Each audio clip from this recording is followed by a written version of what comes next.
Add for each other show weekend అయితే start అయింది. So, weekend promo already star మా, Jio Hotstar ఇవన్నీ కూడా రిలీజ్ చేసేసాయి. అయితే ఈ ప్రోమో మనం గమనించినట్లయితే ప్రోమోలో పాస్ అండ్ ఫెయిల్ అది ఎవరు ఫేక్, ఎవరు రియల్ బాండింగ్ కనిపిస్తుందో మీకు ఆ ఫోటోస్ పెట్టాలని శ్రీముఖి చెప్తూ బోర్డ్ అయితే అరేంజ్ చేశారు. అలా ఒక్కొక్కరు వచ్చి ఎవరు పాస్ వాళ్ళ దృష్టిలో ఎవరు పాస్, ఎవరు ఫెయిల్ అనేది చెప్పడం జరిగింది. ఇంక ప్రోమోలోనే ఎవరు ఎవరికి ఫెయిల్ ఇచ్చారు, ఎవరు ఎవరికి పాస్ ఇచ్చారు అనేదైతే క్లియర్‌గా చూపిచ్చేశారు. ఇక చాలామంది మహేష్, సాండ్రా విషయంలో సాండ్రా మహేష్‌ని డామినేట్ చేస్తుందని చెప్పారు.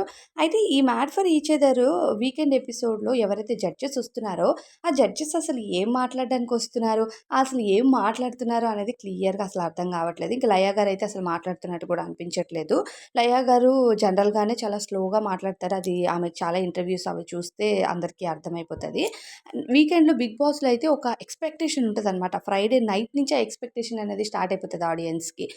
వీక్ అంతా లైవ్ చూస్తున్నాము, వీక్ అంతా ఎపిసోడ్స్ చూస్తున్నాము. సో, ఈ విషయంలో వీళ్ళని ఖచ్చితంగా నాగార్జున గారు తిడతారు. ఎలా తిడతారు? అసలు తిట్టకపోతే దాని కాన్సిక్వెన్స్ ఏముంటుంది ఆడియన్స్ నుంచి అనేది కూడా చాలా వరకైతే ఎక్స్‌పెక్టేషన్స్‌తో ఉంటారు.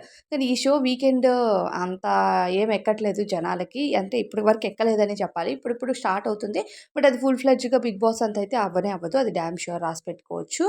అయితే ఇక్కడ కూడా ఏంటంటే, నాకు నువ్వు సేఫ్‌లో పెట్టు, నేను నీకు సేఫ్‌లో పెడతానని కొంతమంది కపుల్స్ అయితే డిసైడ్ అయిపోయారని అర్థమవుతుంది. ఈ పాసు, ఫెయిల్ దగ్గర కూడా అంజలి, పవన్ అలానే ఎవరు సిద్ధు అండ్ సోనియా వీళ్ళు.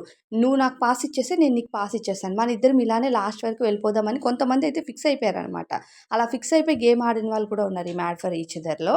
చాలామంది అంజలి అలానే పవన్‌కి మధ్య జరుగుతున్న ఇష్యూస్ వాళ్ళు హైలైట్ చేసుకుంటున్నారు అని కొంతమంది, వీళ్ళకి ఇలానే ఈగోస్ హర్ట్ అయితే ఖచ్చితంగా వీళ్ళు బయటకొచ్చేలోపు విడిపోతారని కొంతమంది. ఇవన్నీ వాళ్ళ పర్సనల్‌కి కూడా టార్గెట్ అవుతున్నాయనే చెప్పాలి.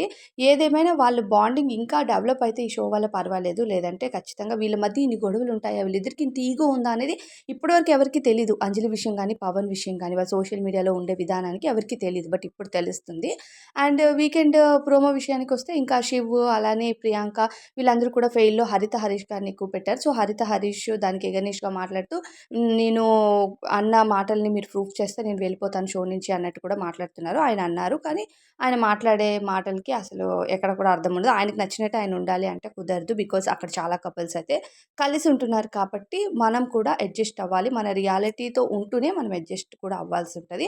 బట్ హరిత హరీష్ గారిలో అది లేదు. అందుకే ఫస్ట్ వీక్ ఎలిమినేట్ అయిపోయాడు. ఆల్రెడీ అయిపోయిన షూటింగ్ కాబట్టి ఇది టెలికాస్ట్ చేస్తున్నారు కాబట్టి అంత కిక్ లేదనే చెప్పాలి. స్టార్టింగు 'బిగ్ బాస్' లానే ఉంటే బావుండేదేమో. కానీ ఇది అయిపోయిన షూటింగ్ కాబట్టి అయిపోయింది గదా! అనే ఫీలింగ్ అయితే ఉంది జనాలకి.